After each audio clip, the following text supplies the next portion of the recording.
Disclaimer: the views and opinions of John Lear are solely his own and do not necessarily reflect the views and opinions of Beyond the Forbidden. This is a re-upload from 2017. There's really something up there. Now, I estimate the humans up there, there's to be a quarter of a billion people up there, but not only on the far side, but on the near side. A lot of people refer to, every once in a while, somebody will come on and say, I hear there's a base on the far side. Not a base. There's all kinds of towns, all kinds of cities there. And a couple of weeks ago, before I put that spaceport, I put a picture of Damoiseau. Damoiseau is on the near side. It's on the left side of the moon, looking at the moon, and it's a huge city. And if you look on my Facebook page and page down to Damoiseau, I put 3 or 4 pictures of this. Now, I don't remember where I got such a good photograph, because the ones in the Lunar Orbiter books isn't that good. But the one I posted is fantastic, and it just shows hundreds of buildings and streets and all kinds of stuff there. But there's a lot of stuff going on the moon there, and NASA, of course, tries to tell us that there's only one, the gravity is 1/6 that of Earth. That's wrong, because Newton was wrong, because he felt that gravity was made directly affected by the mass and the size of a planet.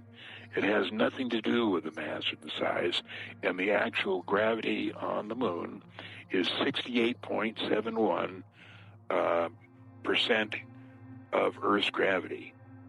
And it has a breathable atmosphere.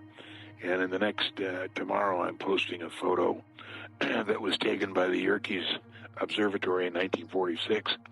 And up towards the north part of the moon, to the northwest of Endymion, there was a huge explosion. And you can see, in this explosion, you can see dirt and debris and dust and vapor and whatever is there going in a vertical column all the way to the top of the atmosphere. Now, the atmosphere on the moon is a breathable atmosphere, and it's only about 15,000 to 18,000 feet high. And this accounts for, some people say, well, it can't be an atmosphere because we can't see it with an occultation. Well, the fact is it's not high enough to be able to see an occultation. And one thing I'm posting tomorrow on this Yerkes 1946 picture is an excerpt from the book by V.A. Firstoff, and the title is The Strange World of the Moon.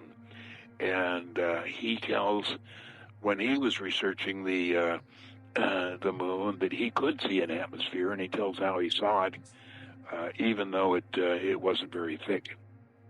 So the atmosphere up there is equal to 18,000 feet on Earth, and the people that are invited to go, and there have been thousands of people on Earth that have been taken by the people on the moon up there for a couple of weeks tour. Now, the first week is spent decompressing, because of the places we live on the Earth is usually near sea level and not much higher than 5,000 feet. But the pressure on the moon is much less.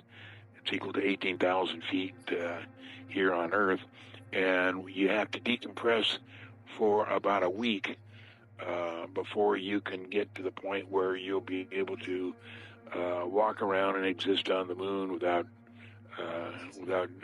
feeling bad or getting bad. Now, in 1956, a guy went to the moon. He was invited up there, went through the decompression, and then was taken on a tour with some other people from Earth.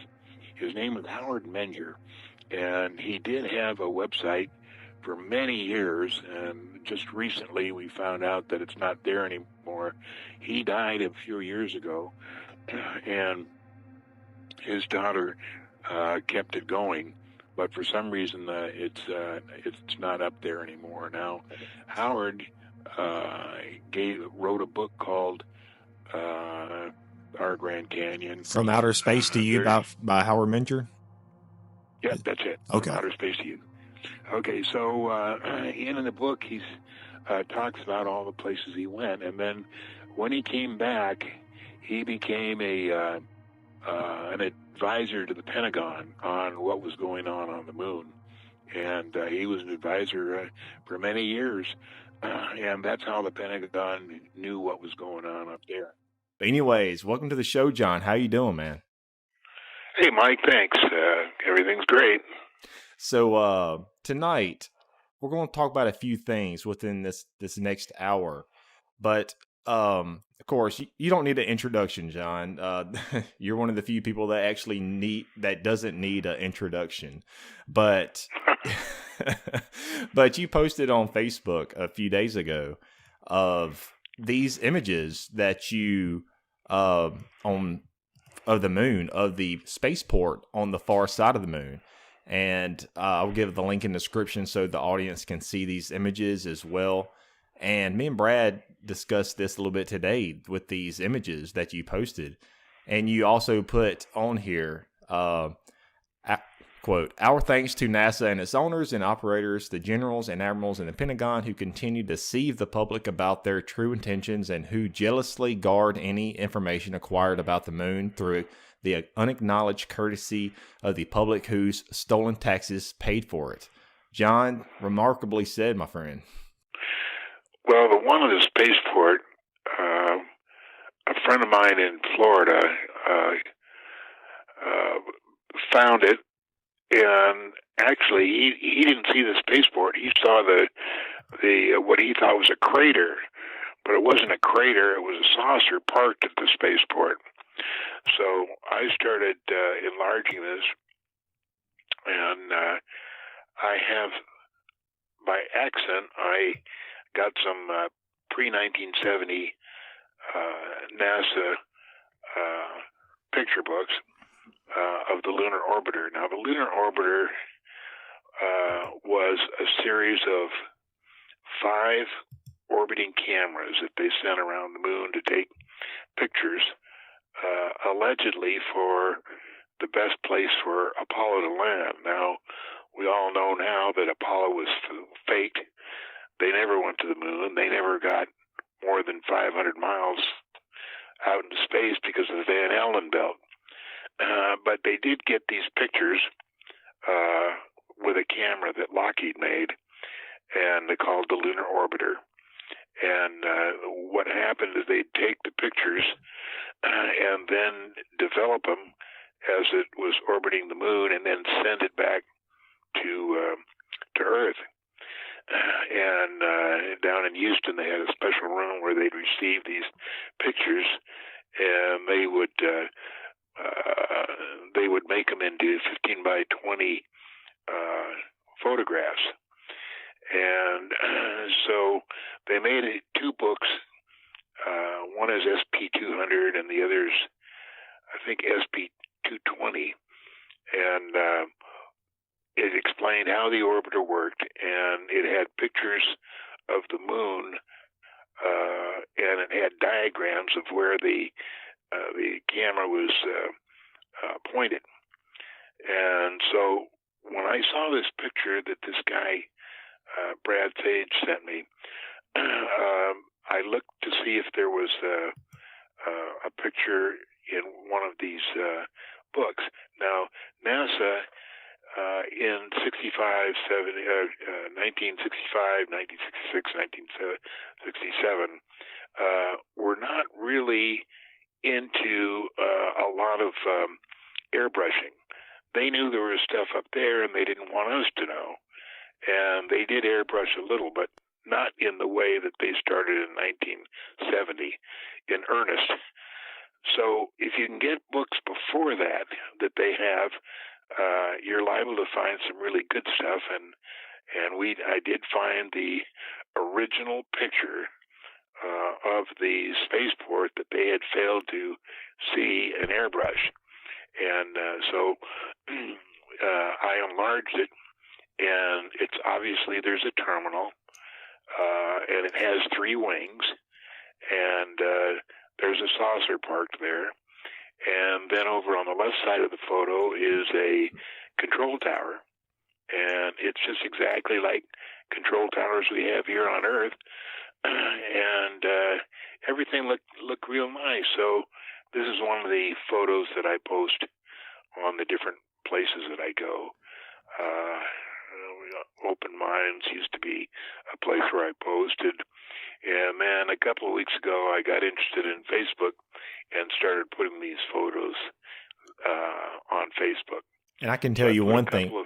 I can tell you one thing, John, that with nature, or just, nature doesn't create right angles like this and these type of structures.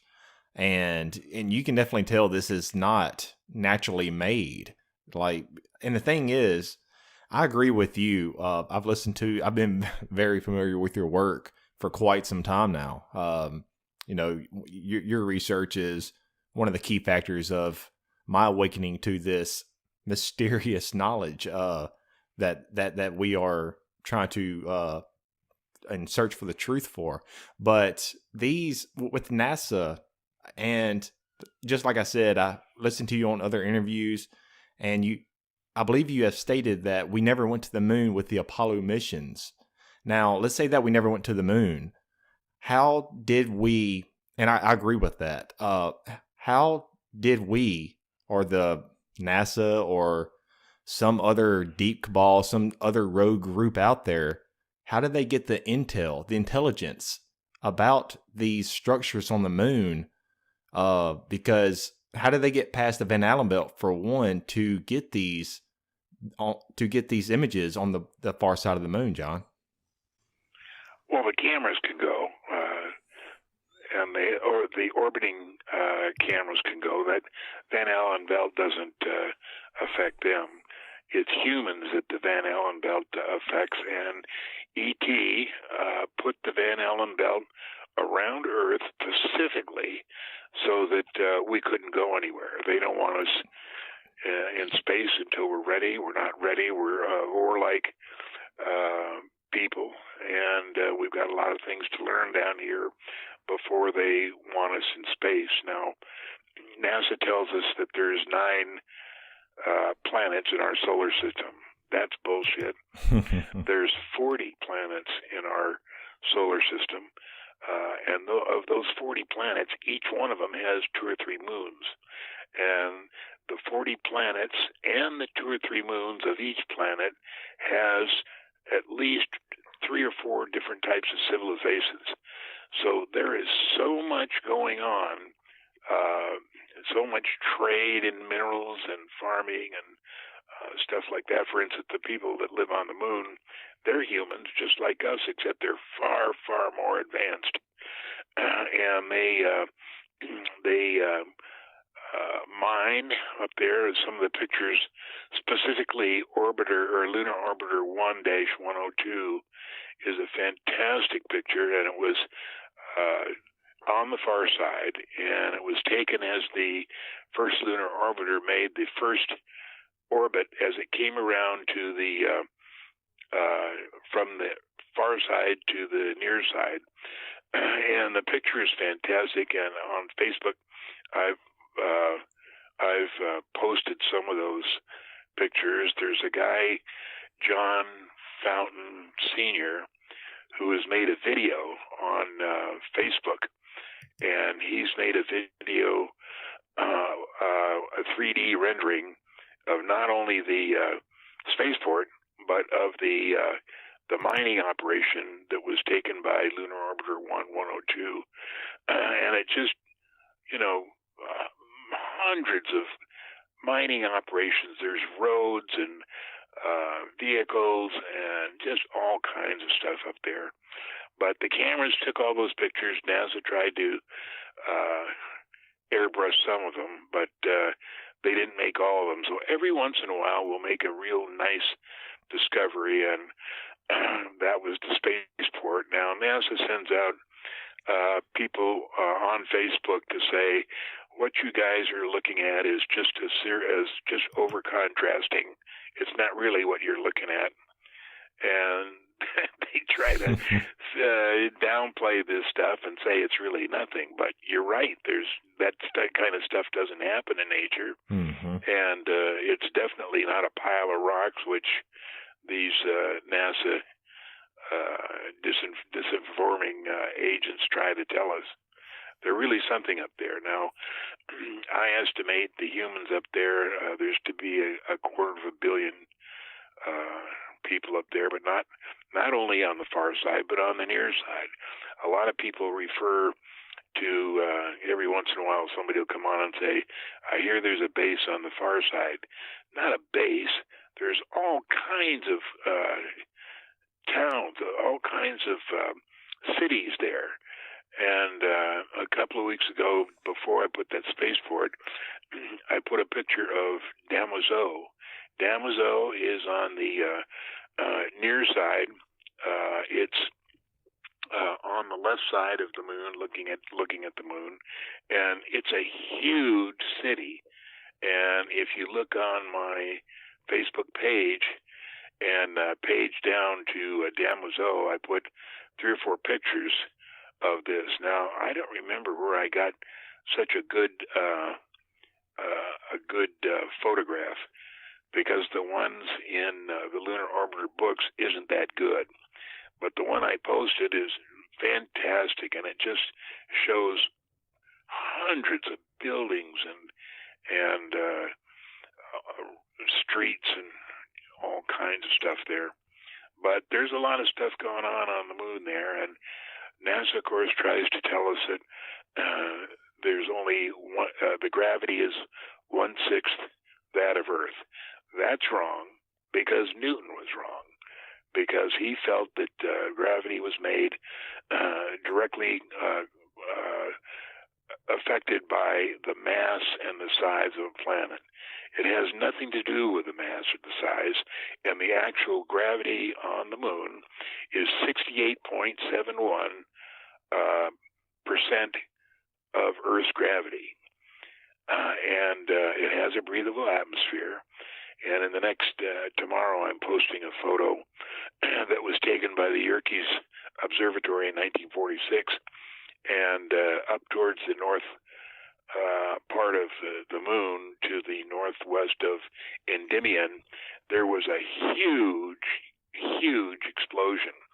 And you can see in this explosion, you can see dirt and debris and dust and vapor and whatever is there going in a vertical column all the way to the top of the atmosphere. Now, the atmosphere on the moon is a breathable atmosphere, and it's only about 15,000 to 18,000 feet high. And this accounts for, some people say, well, there can't be an atmosphere because we can't see it with an occultation. Well, the fact is it's not high enough to be able to see an occultation. And one thing I'm posting tomorrow on this Yerkes 1946 picture is an excerpt from the book by V.A. Firstoff, and the title is The Strange World of the Moon. And he tells, when he was researching the moon, that he could see an atmosphere, and he tells how he saw it, even though it wasn't very thick.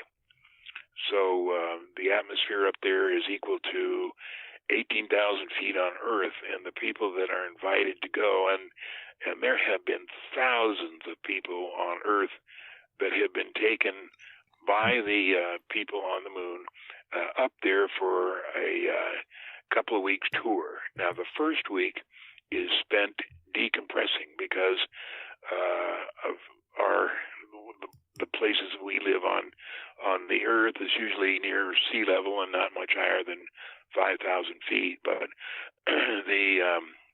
the pressure on the moon is much less.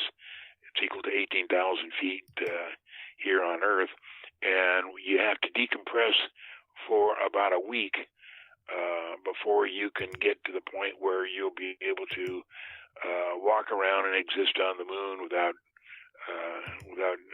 feeling bad or getting bad. Now, in 1956, a guy went to the moon. He was invited up there, went through the decompression, and then was taken on a tour with some other people from Earth. His name was Howard Menger, and he did have a website for many years, and just recently we found out that it's not there anymore.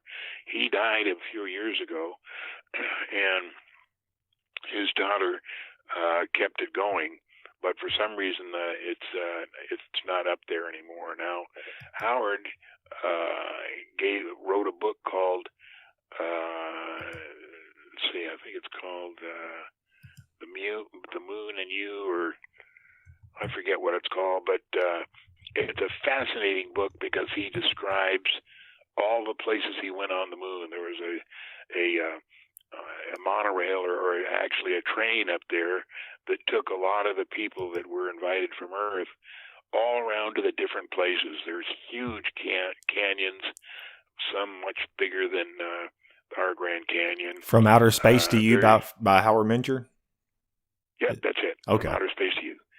Okay, so in the book, he talks about all the places he went, and then when he came back, he became an advisor to the Pentagon on what was going on the moon, and he was an advisor for many years, and that's how the Pentagon knew what was going on up there. So, how did these people? You said they're similar to us, if not us. How did they get to the moon? Did they get there through the secret space program? No, they're not from Earth. They're from someplace else. And like I say, there's 40 planets in our solar system. They could have come from one of those or from somewhere else, but they're much, much more advanced than we are. So they definitely didn't come from Earth.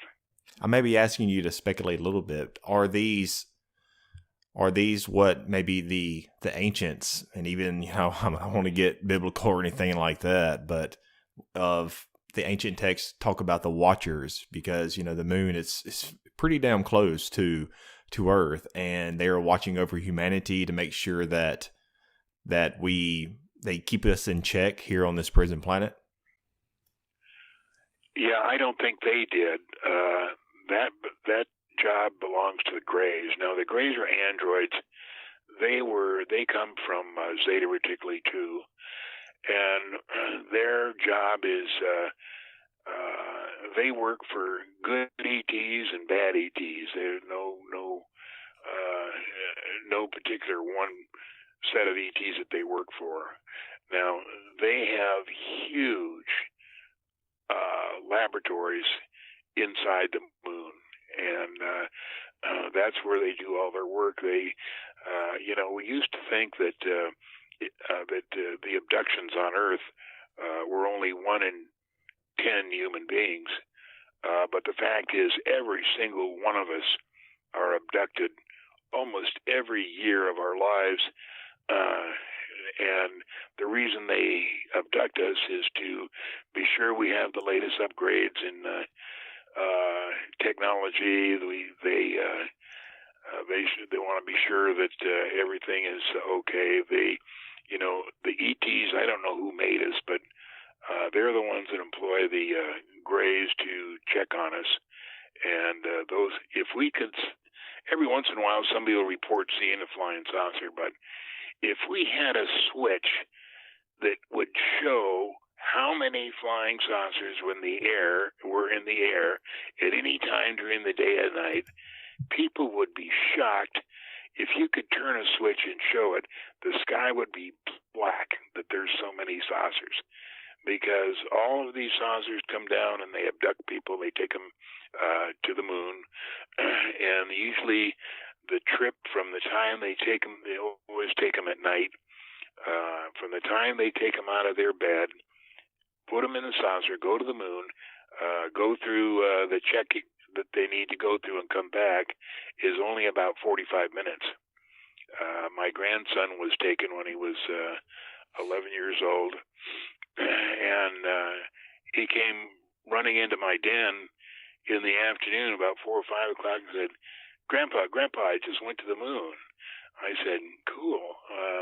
What happened? He says, well, I was up in my treehouse, and the air, with my friends, the air started to turn green, and then all of a sudden I'm laying on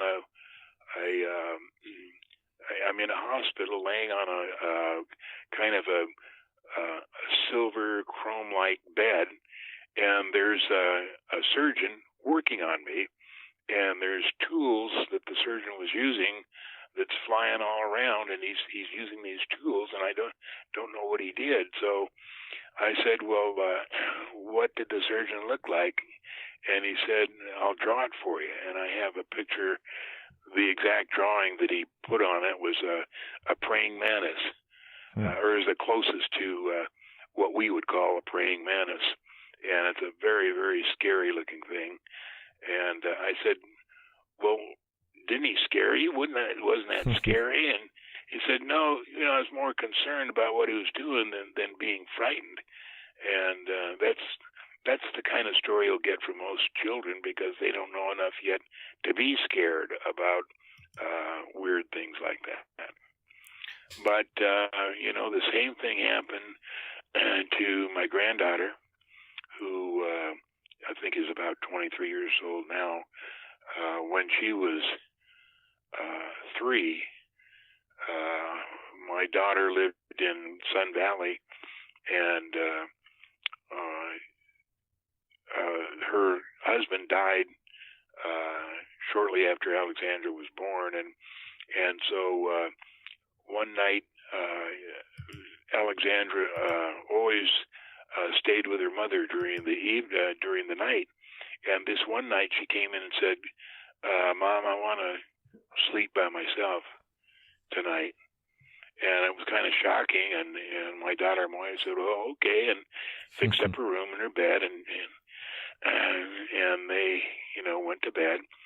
And at 5 o'clock in the morning, Alexandra comes in and says, tugs on Moya's bed and says, "Mommy, I have something very important to tell you." And Moya looks at her watch and says, "Well, what is it, Alexandra?" And she says, "The spaceman came last night."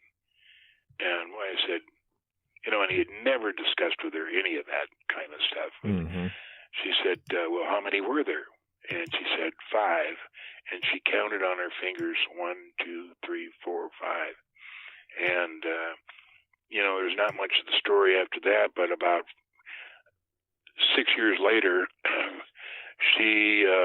my 2 daughters were in the house there in Sun Valley in the afternoon, and they had been talking for about 2 hours when they realized that Alexandra had not been around. And they were always in touch with Alexandra, never let her out of her sight. And all of a sudden, the back door slammed. In comes Alexandra. She's about 7 years old, and she had a little backpack. She had a face mask, a diving, a face mask that you use underwater. She had a snorkel, and she came walking in. She had a kind of a sheen on her forehead, like she'd been doing something strenuous. And they said, "Alexandra, where have you been?" And Alexandra says, "I've just been to the moon. I'm very tired, and I'm going upstairs to have a nap." And she went stomping up the ladder. And then when she was 11, they're jumping on the trampoline at my mother's house. She had their inverti up near Reno, and she's jumping up and down on the trampoline, and just out of the blue, she looks at her mother and says, "Mommy, when am I going back to the moon?" And of course, mother didn't know and just said, "I don't know, sweetheart. You'll just have to wait and see." So all of my family seems to have had these abduction experience and recall, which many people don't. For instance, I don't have any memory of any kind of abduction. Yours have probably been wiped, John. Oh, yeah. Yeah, they wipe that out. And sometimes they put in very scary scenarios specifically so that you don't try to remember. Dude, I don't mean to interrupt you, John. Is it because we hear many stories and other researchers talk about of the aliens or extraterrestrials implanting these dreams, false dreams within our consciousness, our minds, and because they don't want us to I guess have the real recollection of what we're actually experiencing, and just like you're saying, that we're going to the moon. That's exactly right. That's exactly right. They put in those dreams so that we don't try to remember. And John, off of an article that I read a few days ago, well, probably a little longer than that, within the article of the title of the article is "The Moon Conspiracy: Fully Exposed Reptilian and Gray Enslavers, Moon Bases, and the Secret Space Program." But within the article, they state, quote, "Many of the craters located on the far side of the moon were once domed cities and spacecraft hangars that were, quote, destroyed during a war that goes back 113,000 years. What's your thoughts on that? I don't think there was a war up there, because the moon is essentially a spaceship. It was made in Jupiter, fabricated in Jupiter, 40 million years ago, and it's been touring our solar system. As I told you, there's 40 planets, and they orbit each planet and check on things that are going on. And it was towed into orbit around the Earth about 15,000 years ago, after the last ice age. You said 15,000? You said 15,000 years? Yeah. Okay. And there was a guy named Norman Berggren who wrote Ringmakers of Saturn. Mm-hmm. And he was a very knowledgeable engineer. He worked for many of the large corporations, Lockheed, Douglas, and he lived in up there near Los Altos Hills. And in 85, there was a convention, and I went there to show some of the stuff I had, UFO convention. And when I was in San Francisco, I went by to see Norman, and then since then I've seen him several times. But I discussed about the moon being towed into orbit, because in his book, The Ringmakers of Saturn, he not only talks about the spaceships that orbit Saturn, and we're talking about very large spaceships. One is 2,400 miles long and 1,400 miles in diameter. And he says the ring makers of Saturn, he thinks they're making the rings. I don't know. They could be making them or could be using them. I'm not sure. But in the last part of his book, he talks about the moon being towed into orbit, and he proposes that the Mare Orientale on the far side is where the electromagnetic tow truck grasped onto the moon and would tow it around. I said, "Well, Norm, where do you think that electromagnetic vehicle is now?" And he says, "I think it's on the far side." So I went looking around, and I found it in the crater Joukowsky, and I have made 8 different photographs of the different ways that NASA has airbrushed the electromagnetic vehicle tow truck to keep us from knowing what it is. And each time they make a different, they first they made it look like an island, and then they made it look like something else, and then they made it look like something else. But anyway, I kept each one of these photographs and put them in a strip that I'm going to post on Facebook here in a couple of days. And we're trying to find out the original shape of the tow truck. And it was found, I forget the gal's name who found it. She was in Florida. And we told her the problem is that we were trying to find the original photograph. And she found it, and the way she found it was there was a NASA book of different craters, and they were thumbnail sketches. And when they put Tchaikovsky there, they didn't bother to airbrush it because the thumbnail was so small that you couldn't tell exactly what it was.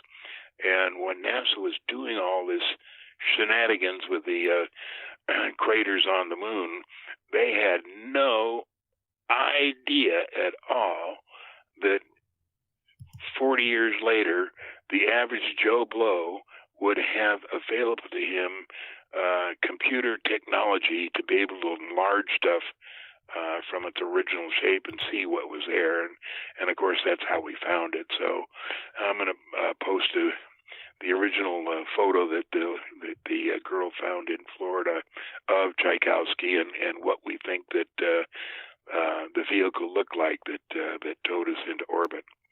And I'll be looking. Go ahead, John. There, in 1993, a gal named Perry Spolter, that's Spolter, wrote a book called The Gravitational Force of the Sun. And she proved scientifically and mathematically, she's a mathematical genius, she proved scientifically and mathematically that Newton was wrong, that gravity has nothing to do with mass, has nothing to do with size, and that Einstein was an idiot.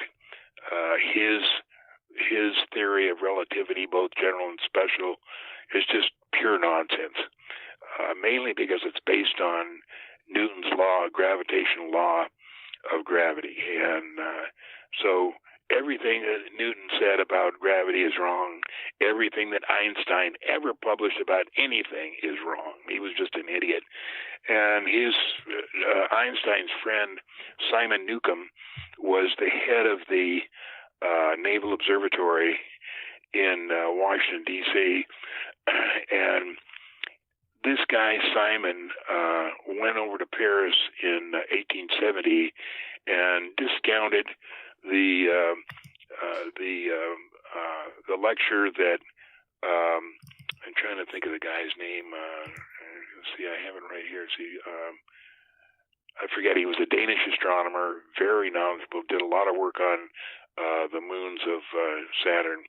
And in 1856, he gave a lecture where, based on his information, he thought that on the far side of the moon there was a breathable atmosphere. And this was at the Astronomical Society get-together there in 1856, and everybody was really enthralled with the information and what he presented. 15 years later, in 1870, Simon Newcomb went over there, and without one shred of evidence, just based on what he said that everything that this Danish astronomer said was wrong. And then everybody, thought, okay, well, if Simon Newcomb says that, then it must be wrong. The Danish astronomer challenged him to a debate, and Simon Newcomb wouldn't debate him. And Simon was obviously, he was an admiral, and as long ago as 1870, he obviously knew that something was on the moon. Obviously knew people lived up there, and he was trying to keep it a secret as the Navy has done all these years. Now, going back to NASA with the Apollo missions, there has, and this is another article as well.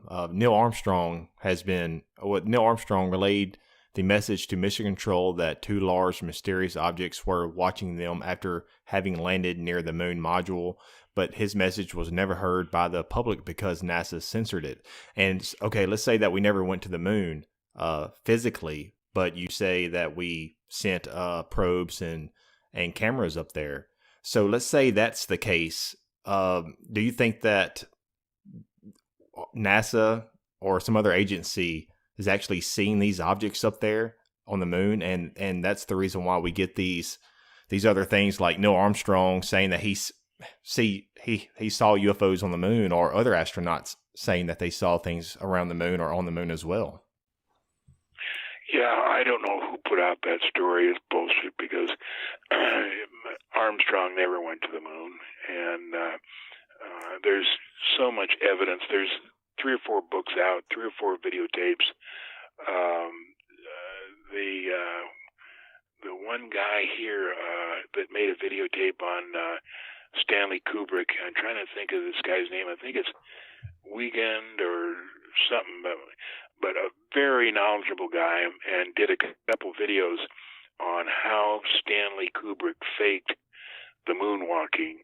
And then just recently I saw a video on the web that has Stanley Kubrick saying exactly who asked him to fake the moonwalk. He said, President Nixon asked me to come to the White House. He said that there was no way we could go to the moon and we couldn't disappoint the public. And would I be able to fake the moonwalks? And the reason they picked Stanley Kubrick is because of the work he'd done on the 2001 movie, Space Odyssey, and how great it looked. And so he went to London. They used a studio in London, and he did all the fake moonwalks there. And both Stanley, now the intent was after Stanley Kubrick had done the fake moonwalks, they were going to kill him because they didn't want anybody left alive who knew about the fake moonwalks. But Stanley essentially hid out in his house for the rest of his life, and they couldn't get to him. So he managed to make a couple of videos saying exactly how it happened, that President Nixon was the one that asked him to do it, and that's why he did it.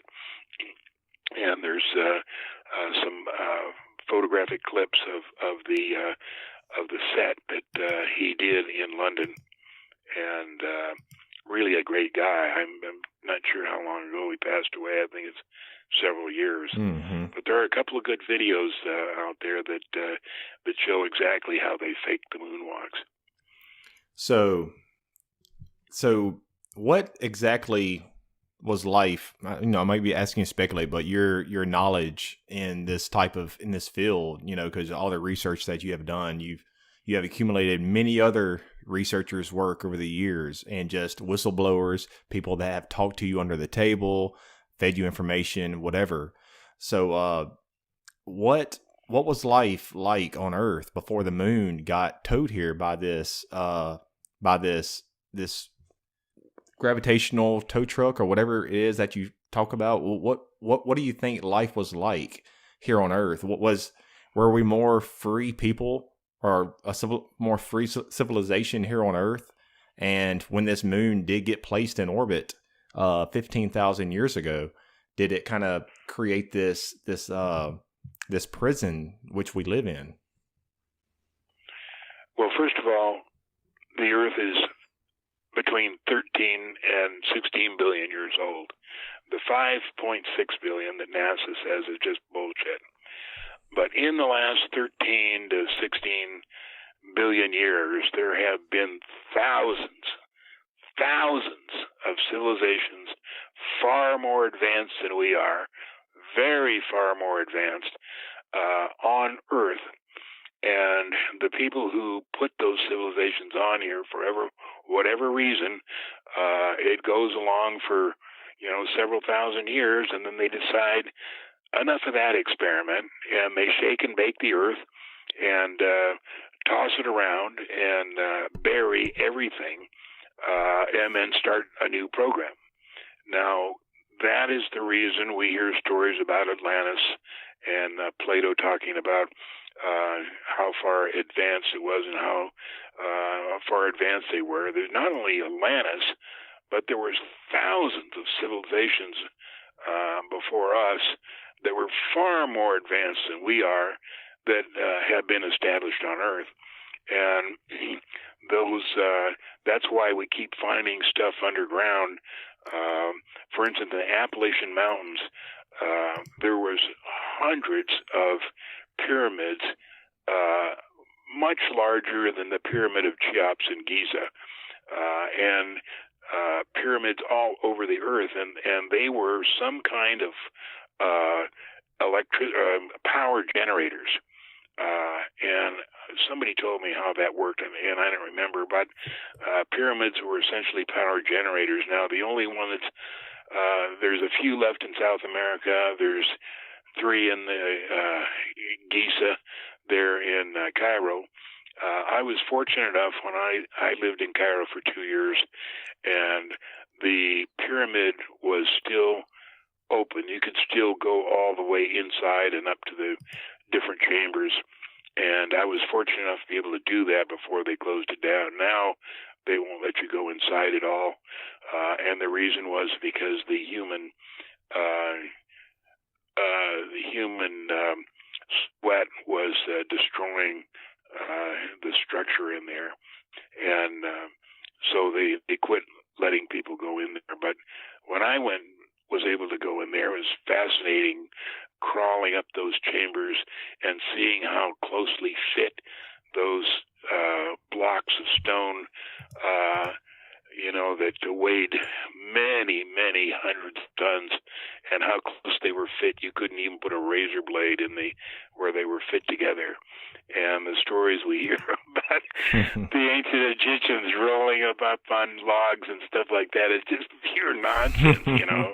There was a technology that built those pyramids, within about 15 or 20 minutes with the technology they had, and but it wasn't Egyptians rolling logs up there. We certainly fed Mike of a lot of BS. It's just unfortunate, and the military has control of all the information, and they use it for their own purpose. But Mike, the reason we're on Earth, and yes, it is a prison planet, we have all lived hundreds of lifetimes before. You have, I have, everybody you know has. Life is eternal. We don't have to get dunked in water, and we don't have to eat crackers to get eternal life. We don't have to beg eternal life. It's automatic. We all live for eternity. And once we're done with this life, we get another one. But the reason we're on Earth is all of us, and also let me say that there's 1 billion Earths, 1 billion prison planets. The reason we're here is because we made a mistake in our last life. We did something we shouldn't have done, and we're here on Earth to learn how to live with integrity, without envy, without hate, without greed, and to express our love to our family members each and every day. That's all we got to do. We don't have to make money. We don't have to invent stuff. We don't have to round up all the girls that we can. All we have to do is what I just told you, and that's live with integrity, without envy, hate, or greed, and to express our love to our family each and every day. And that's what we're here on Earth to do. Exactly, John. Well said. And you're just discussing the prison planet, and the thing which you have talked about numerous times on other programs, but the thing that just popped in my head when you was talking about that was, there's other researchers that talk about an ancient war in the heavens, and that many manuscripts and ancient texts describe that as well. But so we can all come to the conclusion that there are good and bad ETs. So with us being in a prison planet, and you say there's billions of other prison planets as well, is it because the bad ETs won the war and they created this prison planet for us to be their slaves? No, the good ETs won the war, and they're the ones that have us put us on Earth, so that when we evolve, when we finally learn how to live with integrity without envy, hate, or greed, that we can start going out to different planets and enjoying existence, enjoying life. It's so fantastic out there. When we get out there, people are just absolutely enthralled and wondered how we could have been so stupid as to, mess around on Earth and do all the naughty things that we're doing, when all we had to do is learn how to conduct ourselves and then go out into space and do all kinds of wonderful things. Now, let me tell you, have you read any of Lou Baldwin's books? No, I haven't, but I'm familiar with them, though. Okay, Mike, you gotta read those books, because there's 5 or 6 of them. He has been there, done that, a great guy, and there's so much information in those books. You'll see what I'm talking about if you'll just, they're not very long, but they have wonderful stories in there. And if you'll just take the time to read a couple of those books, he has a website called Extraterrestrial Nation, and occasionally I post on the forum there. But you really should do that, because you'll find out what's really going on in the universe. Now, we're told this BS from NASA that the universe is only something like 16 billion years old. It's infinite. There was no beginning. There was no end. There was no Big Bang. That's all nonsense. There's no gas giants. Jupiter, Uranus, and all those planets out there, they're not gas giants. The only gas giant in our solar system is spelled NASA. That's the only gas giant. That's true.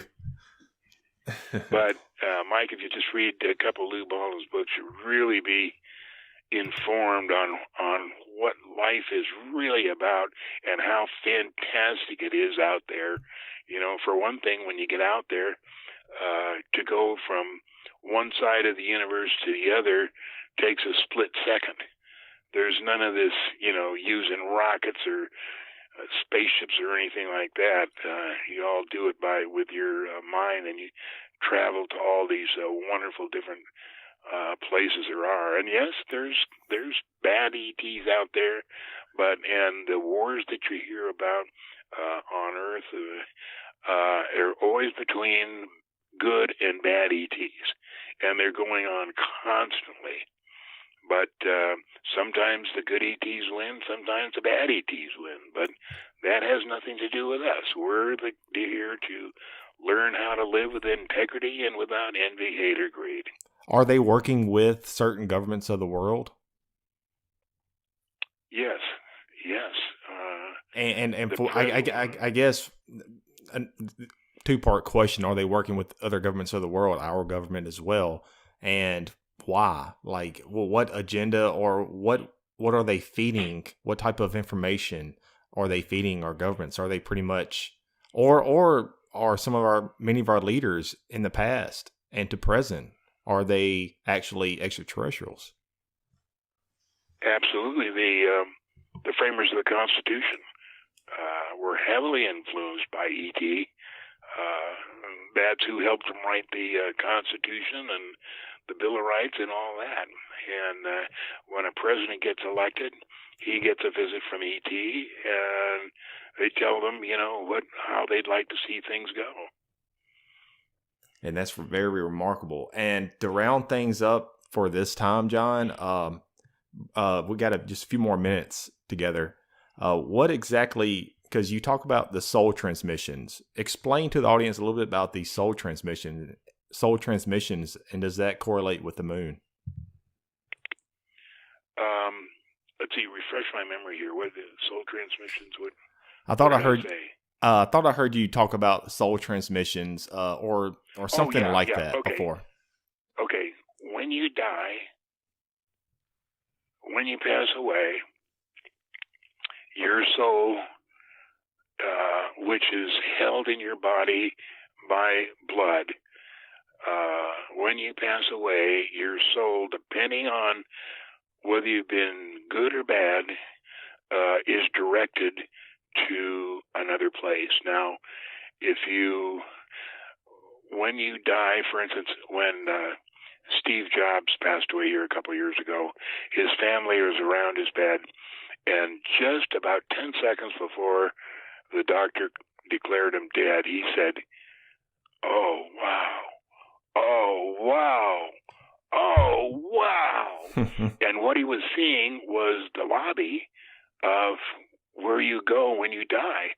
And you're met by whoever you believe in. Now, if you believe in God, if you believe in Jesus, if you believe in Buddha, if you believe in Allah, or in my case, I believe in the Great Pumpkin, but whoever you believe in will meet you there after you die and take you and introduce you to all the people that you have met in your previous lives. Not all of them, because there's too many, but some of your great friends that you have seen. And after about 30 or 40 minutes of mixing with the old people that you've known in previous lives, you're taken into a room and you're given what they call life review, and you're shown every single wonderful things that you've ever done, and then you're shown every teeny nasty things that you've ever done. And people are so shocked because they think a lot of the things they did were totally secret, that only they knew. But E.T. knows every single millisecond what you thought, what you did, and they know the whole story. So when you go into life review, you're shown all this, and if you've been a particularly bad boy, you have to come back to another planet Earth and try it again. Try to learn how to live with integrity without envy, hate, or greed. Or, if you've been a good boy and you've learned your lesson, you get to stay there in what's called the fourth dimension, and what people call heaven. But if you have a concept of heaven, being in the fourth dimension is 1,000 times better than any heaven that you could imagine. And the people that get there are so thankful that they have been good individuals and have learned their lesson, because it's so fantastic about that. Now, a few years ago, I was reading Joe McMonagle's book. He was in the remote viewing. I even took a remote viewing class myself with Angela Smith, and because I thought it was so interesting. But McMonagle wrote a book, and in it he says that he was tasked by the Army to find out where the soul went. And so there was a guy that had been in an automobile accident south of San Francisco, and they sent him to follow the guy's soul, and it went directly towards the moon. Well, and the closer that he would get to the moon, the louder this transmission would be inside his head, and says, "You're not allowed here. Don't go here. Break off this following. This is not your place." Da da da. And finally, it got so loud and so threatening that he broke off. But anyway, at the same time, I was looking at the video that disinformation agent Richard Hoagland put out, called Moon-Mars Connection, and it had the picture of the tower in the middle of the near side face, and it's in a crater called Mosting 1, and it's 6 miles tall. It's made of what we would call glass, because you can see through it, and it has a tripod that's 5 miles up, and on top of that tripod there's a cube, and it's 1 mile on each side. And so I thought that maybe the souls were going to that thing because it was directly in the center of the moon. And Lou Baldwin has said, no, it's not, but I think it is. Now, when you die, there is 100 different places that redirect where your soul goes. There's not just one place. There's hundreds of different soul transfer places. And I thought that the moon, the square and the cube on the moon might be one of them. I don't know, but there's so much interesting stuff on the moon. The crater Aristarchus I posted on Facebook. That was the first thing I posted there, and people could not believe it. We were attacked by NASA disinformation agents saying, "Oh, you're just seeing what you're seeing is over contrasting." And I'm telling you, the picture of Aristarchus I got personally from a guy, an astronomer in England, who made a picture of the moon with his telescope out of 192 separate photographs, put them all together. And the stuff we found, I was posting on Above Talk Secret at the time, and I sent a DVD with them so that they could post it with, I think it was 10 or 15 megabytes each photo. There is so much going on up there. The ones I posted on Above Talk Secret was the north face of Copernicus.